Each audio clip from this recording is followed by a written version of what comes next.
La presente práctica se realiza en el ciclo académico 2025-2 del curso de manejo y control de malezas, con el objetivo de buscar establecer un lugar seguro para la liberación de crisopas en los frutales, ubicado en el Fondo Buenavista de la Universidad Nacional de Barranca. Se empleó el control manual de diferentes tipos de malezas ubicadas en los canales de riego. Como parte del manejo integrado, se instaló un cultivo de maíz utilizado como hospedero para la crianza de crisopas, con el fin de desarrollo de papel como agente biológico en la reducción de plagas asociadas tanto en el cultivo como en las malezas.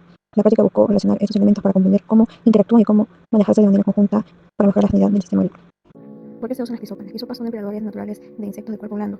Ayudan a reducir plagas que suelen venir de malezas, mantienen el equilibrio biológico dentro del cultivo y son una herramienta clave del manejo integral. Ventajas frente a productos químicos. Las plagas no generan resistencia a crisopas, no dejan residuos ni contaminan suelo o agua, reducen el uso de insecticidas bajando costos y riesgos y son compatibles con prácticas agroecológicas y MIT.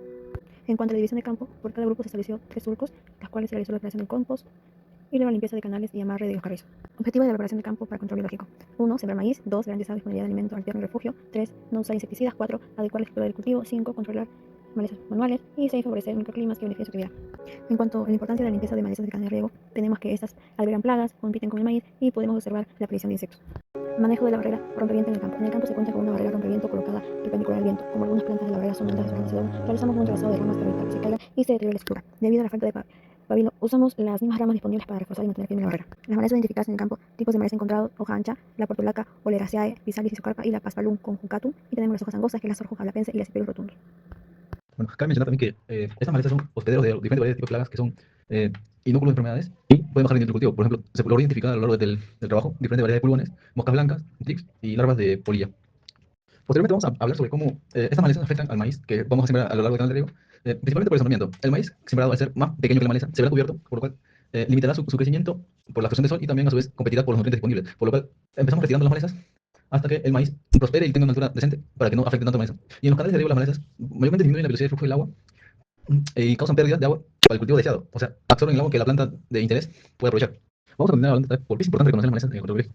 La identificación precisa de la maleza a nivel de especie es fundamental para que tenga un buen control biológico porque garantiza la especificidad y seguridad de todo proceso. Solo con reconocer el tipo de maleza que afecta y es huésped de varios tipos de plagas, nos da un indicio de cómo podemos seleccionar un agente de control que ataca exclusivamente a esta planta, así evitando el riesgo de los cultivos y especies nativas que tenemos alrededor. Además, nos permite buscar enemigos naturales eficaces, priorizando adecuadamente las malezas candidatas y monitorear con exactitud el impacto de la liberación, como por ejemplo tenemos la crisopa, que es un control muy efectivo para todo tipo de insectos blandos. Ahora mencionando la siembra que se hizo en el maíz, tenemos la siembra en los canales del campo. El maíz se sembró de manera directa en los canales, colocando las plantas a lo largo de los bordes de cada canal, previamente desmalizado. No fue siembra de surco tradicional, sino una siembra en laterales de canal para aprovechar el espacio y generar hospedaje para los insectos de interés, que vendrían a ser las crisopas, las larvas de crisopas. Se establecieron dos líneas, una sembrada primeramente y la segunda sembrada con una semana de diferencia. ¿Por qué se hizo esto? Porque al crecer el maíz grande necesitamos cortarle su panoja, evitando que floree, tumbarlo. Y al tumbarlo, la crisopa se quedaría sin lugar, por lo cual entraría en juego la segunda línea de maíz, que está atrasada por una semana. Bueno, ahora vamos a hablar por qué se usó el maíz como cultivo, pero ¿por qué se usó? Porque posee hojas amplias y ideales para albergar a las larvas de los insectos y son atrayentes para todo tipo de plagas. Crecen rápidamente y generan una biomasa en poco tiempo. Brindan un buen soporte para las crisopas durante su desarrollo larval y atraen naturalmente a los presas favoritas de la crisoperla, que vendrían a ser los pulgones.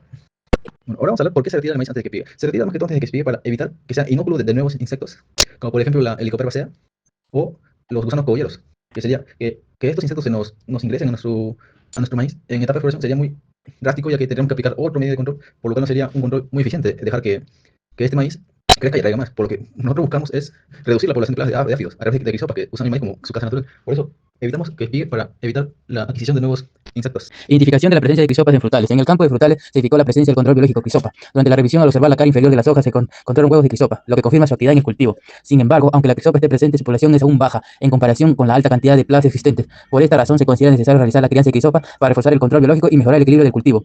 Los huevos pedunculados son la característica taxonómica típica de la crisopa. Ciclo de vida de la crisopa. El ciclo de vida de la crisopa desde el huevo hasta el adulto generalmente dura alrededor de 6 a 9 semanas y consta de 4 etapas principales. Etapa de huevo, de 3 a 4 días. La hembra deposita de 100 a 300 huevos, a menudo cerca de la presa como los pulgones. Una característica distintiva es que cada huevo se coloca en el extremo de un delgado pedúnculo, tallo, que se cree que es una defensa contra los depredadores. Etapa larval 2 semanas. Las larvas explosionan y son extremadamente voraces, a veces caníbales. Pasan por 3 etapas larvales, estadios, volviéndose progresivamente más agresivos y devorándose de plagas como pulgones. Etapa de pupa, 1 semana. La larva forma un capullo de seda, a menudo herido a una hoja, donde ocurre la metamorfosis. Esta transformación en adulto dura aproximadamente 1 semana. Etapa adulta, de 4 a 6 semanas. El adulto emerge y se forma en la reproducción. Se alimenta de néctar, polen y melaza, a diferencia de la larva, que come plagas. Vive aproximadamente de 4 a 6 semanas, repitiendo el ciclo de vida. Estadio depredador. Todos los estadios larvales, L1, L2 y L3, son depredadores. Es correcto destacar que L2 y sobre todo L3, el estadio final, son las más voraces. En este último estadio, la larva come sin parar para acopular la energía necesaria para su pupación, consumiendo cientos de presas durante su corta vida. Se les llama leones de los pulgones, por su capacidad de atacar y marcar a un gran número de pulgones y otros artrópodos de cuerpo blando en un corto periodo de tiempo. Las crisopas verdes adultas de género Chrysoperla, por ejemplo, Chrysoperla rufilabris, no son carnívoras, se alimentan de mieladas, néctares de las flores y polen. En cambio, los crisopas verdes adultos del género Chrysopa, por ejemplo, el Chrysopa oculata y el Chrysopa nigricornis, son depredadores y se alimentan de insectos de cuerpo blando y de ácaros, además de mielada, néctar de flores y polen.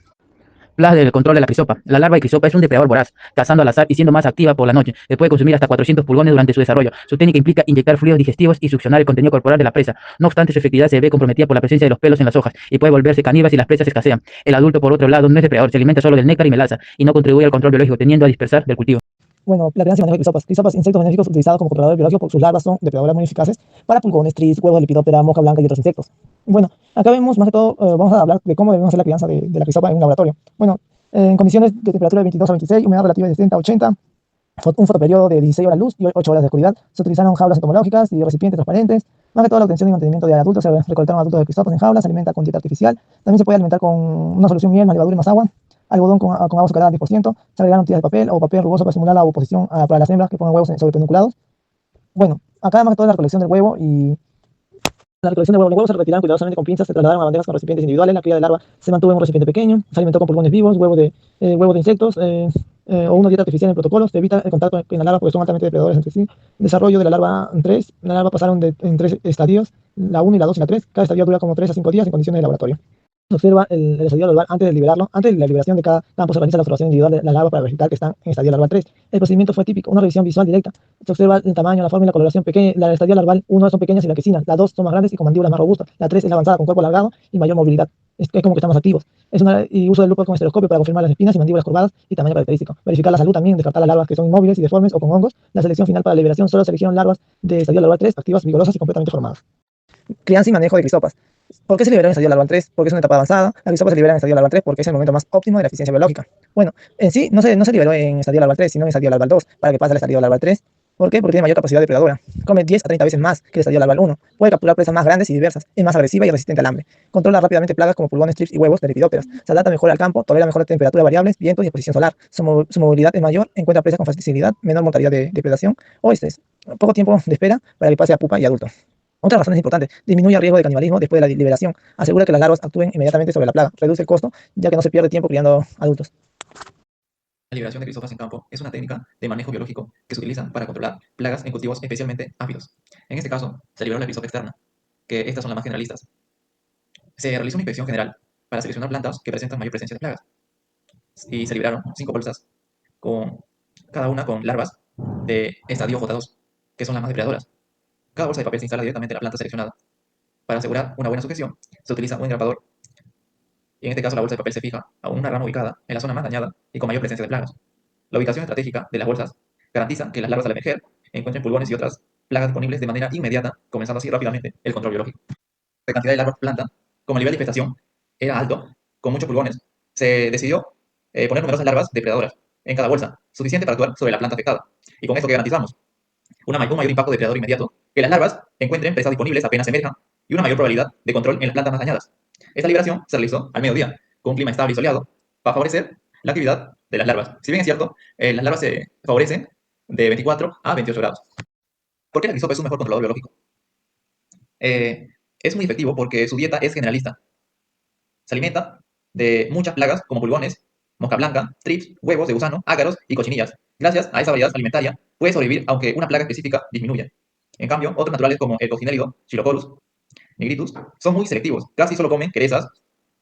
Si no hay querezas, mueren por falta de alimento. Por eso la crisopa es más estable, versátil y útil en el manejo integrado de plagas, ya que controla un amplio espectro de insectos dañinos. En el caso del compost, los materiales básicos que se usan, como las malezas de canal, vienen a ser las plantas no deseadas que se retiran de los canales de riego. En lugar de desecharlas, las usamos en el compost. También los palos de barrera vivas, que son ramitas o también restos de cercas vivas que sirven como fuente de carbono. Y el estiércol, que va a aportar nitrógeno y microorganismos que aceleran la descomposición. Y por último, el agua, que esta va a mantener la humedad necesaria para que el proceso funcione correctamente.